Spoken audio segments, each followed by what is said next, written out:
आज जिन पॉइंट्स पे हम बात करेंगे उसमें है जी सोर्स कोड क्या होता है, ऑब्जेक्ट कोड क्या है और इनके दरमियान डिफरेंस क्या है। उसके बाद देखेंगे लैंग्वेज प्रोसेसर और ट्रांसलेटर किसे कहते हैं, और आगे उसकी कुछ टाइप्स हैं जी, कंपाइलर, इंटरप्रेटर, असेंबलर, और फिर बड़ा ही इम्पोर्टेंट पॉइंट है कंपाइलर और इंटरप्रेटर के दरमियान डिफरेंस का। स्टार्ट करते हैं जी हम सोर्स कोड से। तो सोर्स कोड क्या होता है, वो कोड जो आप हाई लेवल लैंग्वेज के अंदर लिखते हैं। जाहिर है जो मशीन लैंग्वेज है वो इंसान नहीं समझ सकता, और जो इंसान को समझने वाली ज़ुबान है वो कंप्यूटर नहीं समझ सकता। तो वो प्रोग्राम जिसे आप हाई लेवल लैंग्वेज के अंदर लिख रहे हैं वो क्या है, सोर्स कोड या सोर्स प्रोग्राम। अच्छा, उसके नीचे मैंने एग्जांपल दी है, सी के अंदर एक सोर्स कोड लिखा हुआ है जिसमें हम हेलो वर्ड को प्रिंट करवा रहे हैं।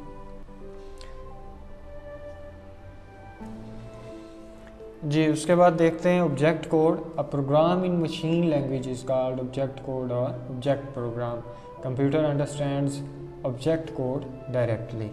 जी तो 0-1 की जो फॉर्म के अंदर प्रोग्राम लिखा जाता है वो ऑब्जेक्ट कोड होता है, और ये हमने पिछले लेक्चर में बात की थी कि मशीन जो है, कंप्यूटर जो है वो उसको डायरेक्ट अंडरस्टैंड कर लेता है क्योंकि ये कंप्यूटर की नेटिव लैंग्वेज है।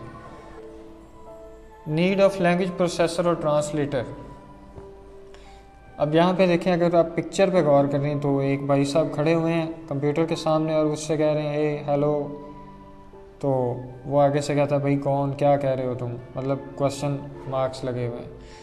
तो कहना ये चाह रहा है वो बंदा कि कोई ऐसा प्रॉपर वे होना चाहिए जिसके ज़रिए से हम कंप्यूटर से इंटरेक्ट कर सकें, इनसे बात कर सकें। तो जाहिर है उसके लिए एक ही वे है कि आप मशीन कोड के अंदर अपना प्रोग्राम राइट करें, लेकिन इंसान के लिए इसको समझना मुश्किल है। तो इंसान लिखेगा हाई लेवल के अंदर, और अब कंप्यूटर को समझना मशीन के अंदर। तो कंप्यूटर में हम क्या कर देंगे, एक सॉफ्टवेयर इंस्टॉल करेंगे जिसको हम कहते हैं जी ट्रांसलेटर।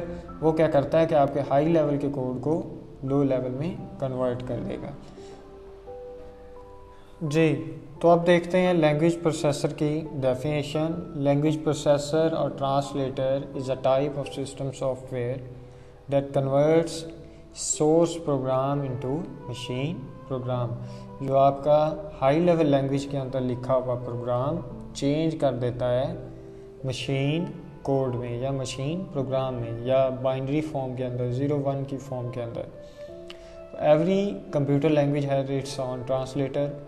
जी जो भी लैंग्वेज है उसके अपने ट्रांसलेटर हैं। जिस तरह से अगर आप सी के अंदर कोड लिख रहे हैं तो सी का अपना ट्रांसलेटर होगा, C++ का अपना है जी। उसके बाद इसी तरह से हर लैंग्वेज का, हाई लेवल लैंग्वेज का अपना ट्रांसलेटर होता है। A program written in high level और assembly language can not be run on computer directly. It must be converted into machine language before execution because computer understand only machine language. जी translator की 3 major types हैं। पहली है compiler, दूसरी है interpreter और तीसरी है असेंबलर। जी तो हम देखते हैं कंपाइलर क्या होता है। कंपाइलर भी लैंग्वेज ट्रांसलेटर है, और ये आपकी हाई लेवल लैंग्वेज को मशीन लैंग्वेज में चेंज कर रहा है, कन्वर्ट कर रहा है। बट यहाँ पे जो पॉइंट याद रखने वाला वो ये है कि चेंज करता है एज अ होल, मुकम्मल तौर पे। यानी आपने कोड लिखा, कंपाइलर ने क्या किया, उस कोड को रीड करना शुरू कर दिया। अब अगर तो कहीं पे उसे कोई एरर नज़र आ गया, कोई सिंटैक्स एरर है, तो वो उसको हाईलाइट कर देगा, पहले सारे को रीड करेगा और रीड करने के बाद हाईलाइट करके दिखा देगा कि ये सारे यहाँ पे एरर्स हैं, इसको दूर करें। आप उसको दूर करेंगे, दूर करने के बाद फिर उसको दोबारा से रीड करेगा।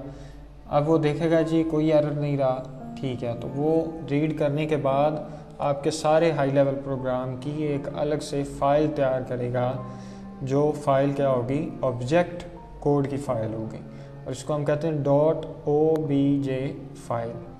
ठीक है, ऑब्जेक्ट कोड की फ़ाइल अलग से तैयार करेगा, और फिर क्या करेगा, उस फाइल को जो लोडर है वो लोड कर देगा आपकी रैम के अंदर, और इसको एग्जीक्यूट कर दिया जाएगा। हाँ, .obj के साथ जो लिंकर है वो कुछ फाइल्स को लिंक करेगा, जो आपने लाइब्रेरी साथ ऐड की हुई थी अपने हाई लेवल लैंग्वेज के अंदर, उसको लिंक कर देता है, वो लिंकर होता है। तो लिंकर के बाद लोडर जो है उसको लोड करेगा रैम में, और उसके बाद एट द एंड उसको रन कर दिया जाएगा, उसको चला दिया जाएगा। तो ये तो कंपाइलर की वर्किंग थी। अब जिस लैंग्वेज में आपने कोड लिखा है उसी का ही कंपाइलर होना चाहिए, तो वो उसको कंपाइल करेगा, अदरवाइज़ नहीं करेगा। जैसे फॉर एग्जांपल सी का आपने कोड लिखा है तो उसके लिए जो कंपाइलर है वो सी का होना चाहिए, तो वो उसको चेंज कर देगा मशीन लैंग्वेज के अंदर। जी, उसके बाद हम देखते हैं कि इंटरप्रेटर क्या है। इंटरप्रेटर भी आपके सोर्स कोड को ऑब्जेक्ट कोड में चेंज करता है, लेकिन ये चेंज करता है लाइन बाय लाइन। मसलन आपने कोड लिखा जी हाई लेवल लैंग्वेज के अंदर, और इंटरप्रेट उसको क्या करेगा, इंटरप्रेट करेगा, यानी पहले एक लाइन जो उसकी फर्स्ट लाइन है उसको उठाएगा और चेक करेगा कि क्या इसमें कोई एरर है। अगर तो कोई एरर है तो फ़ौरन से मैसेज दे देगा कि भाई एरर है, इसको दूर करो। आगे वाली लाइन अभी उसने रीड नहीं की तो उसको एरर का जो मैसेज है वो डिस्प्ले कर देगा। आपने एरर रिमूव किया, वो उसको दोबारा से रीड करेगा। फर्स्ट लाइन को उसने रीड किया, रीड करने के बाद कोई उसकी अलग से उसने ओबीजे यानी ऑब्जेक्ट फाइल नहीं बनाई, बल्कि उसी तरह से उसको एग्जीक्यूट करवा दिया। अब वो अगली लाइन पे आ जाएगा, अगली लाइन को रीड करेगा, फिर उसको एग्जीक्यूट करवाएगा, कोई फाइल तैयार नहीं करेगा। तो ये बड़ा मेजर डिफरेंस है। इंटरप्रेटर कोई ऑब्जेक्ट फाइल तैयार अलग से नहीं करता, ये एक एक लाइन को रीड करता है और उसको एग्जीक्यूट करवाता है, जबकि जो कंपाइलर है वो अलग से ऑब्जेक्ट फाइल तैयार करता है।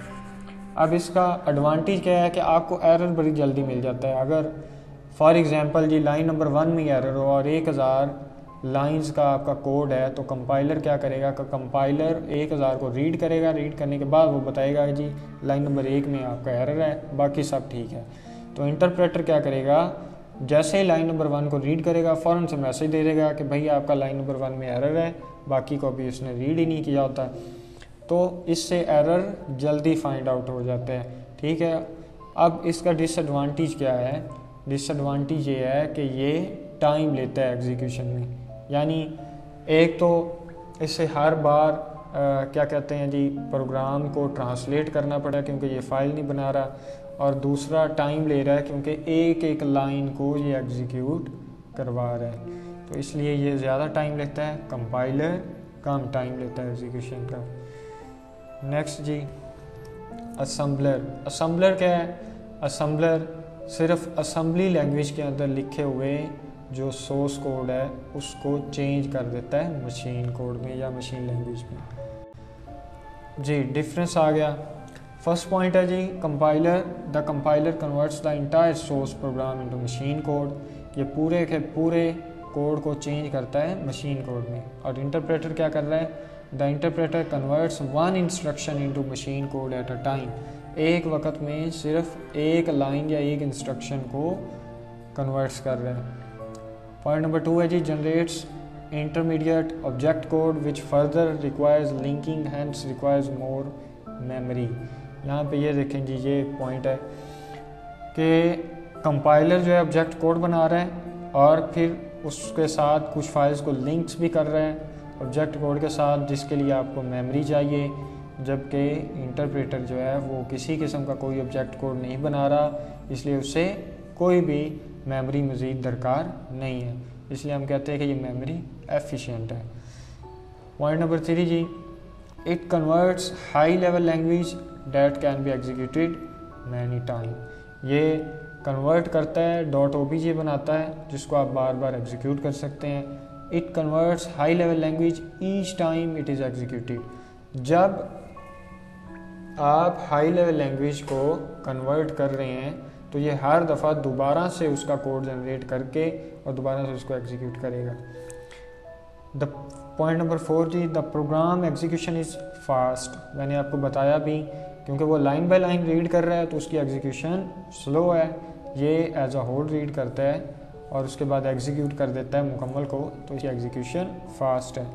पॉइंट नंबर 5 जी it displays syntax error after compiling the whole program. जी सारा जिस तरह से मैंने बात की 1000 लाइन का अगर कोड है तो सारे को रीड करने के बाद फिर आपको बताएगा कि कहाँ पे एरर है, जबकि जो आपका इंटरप्रेटर है इसमें एरर फाइंड करना इजी है। It displays the syntax error on each instruction of the programme.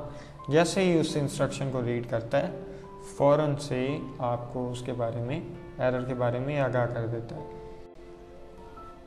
जी ये देखें जी, एक डायग्राम बनी हुई है। इसमें आप देखें कि जो आपके इंटरप्रेटर साहब हैं, ये जिन्होंने कोड पढ़ना हुआ है, ये आपके सिस्टम को एक एक लाइन करके दे रहे हैं। और दूसरी तरफ देखें जी, जो कंपाइलर साहब हैं, भाई साहब, ये क्या कर रहे हैं कि पूरे कोड को रीड कर रहे हैं और रीड करने के बाद उसकी पूरे कोड की फ़ाइल तैयार करते जा रहे हैं। जी जो क्वेश्चन इससे मुतल्लिका आपकी बुक में है या बोर्ड में पूछे जा सकते हैं वो ये हैं जी, define source code and object code, what is difference between them, और डिस्क्राइब लैंग्वेज प्रोसेसर और translator and their use, discuss different types of language processor, और what is difference between compiler and interpreter. जी तो ये आज का हमारा lecture था। किसी बात की समझ ना आई हो तो आप कमेंट में पूछ सकते हैं। बेस्ट ऑफ लक जी, अल्लाह हाफिज़।